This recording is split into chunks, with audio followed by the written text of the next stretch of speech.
Sarah Spear. My question is it possible to have a pro-growth economy that creates jobs while at the same time meaningful deficit and debt reduction? And if so, how do we go about doing that? I am absolutely convinced that we can do it, but I think it's very important to reduce our deficit using a scalpel and not a machete. Think about your own family's budget.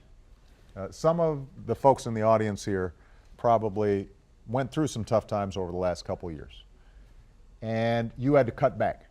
Maybe a spouse lost a job, maybe your hours got reduced. If you're a small business person, business got cut back. So you had to make some tough choices. Well, what do? You say, you know what, I think we can do without eating out once a week. Maybe instead of going to the movies, we're doing Netflix. Or maybe we're just actually like having a family dinner. You mean talking to one another? Talking to one another. Maybe we put off that big vacation. We're not going to do the kitchen remodeling. We can get by with the old car a little longer and not buy the new one. So people are making a bunch of choices. Here's what you would not do. You wouldn't decide, well, we've got this big hole in the roof, but we won't repair it. Because you'd know that if you don't repair it, that's going to end up costing you more, all the damage that's done from water getting into your house. You wouldn't say, you know what, let's just raid all that college fund that we were saving for Johnny, and he can figure it out, right? I mean, you wouldn't cut back on those things that are important to your future, the necessities.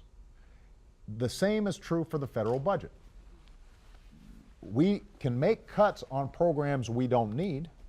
We can make modifications to programs that may not be working as well as they should be or are outdated. But we can't stop investing in medical research.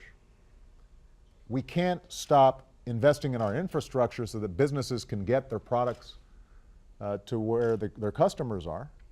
We can't stop making sure that Pell Grants are there for young people so that they can get an education, because if we don't have the best trained workforce in the world, we're not going to be able to compete in the 21st century.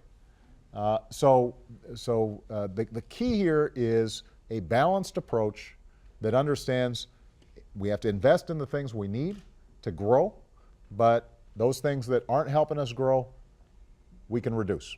And I think that, as I said before, we can find $2 trillion in spending reductions that are prudent and smart while still making investments. We can raise about $1 trillion in revenue from folks like me who can afford it.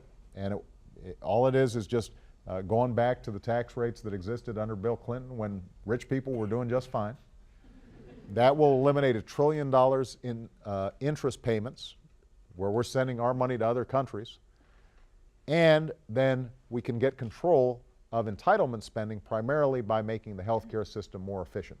Now, if we don't do those things, we can still invest in education, we can still invest in basic research, we can still invest in our infrastructure, we can still invest in clean energy, we can still make sure we've got the best trained workforce in the world, and I'm confident that we will end up growing our economy like nobody's business, but it's going to be hard getting there. We're going to have some pain along the way and some struggles, and there's going to be some big political debates, and that's where you come in. I can't do this by myself. It's critical that the American people are knowledgeable about how the budget works and how we're making these decisions, so that, if you think that foreign aid is 25% of our budget, you need to look it up. It's actually 1% of our budget. So eliminating foreign aid doesn't solve our budget problem. Waste and abuse is not going to solve our budget problem. Just cutting discretionary spending does not solve our budget problem. And the more informed the American people are and engaged in this debate, the better off we're going to be, because you guys all have good instincts. All right?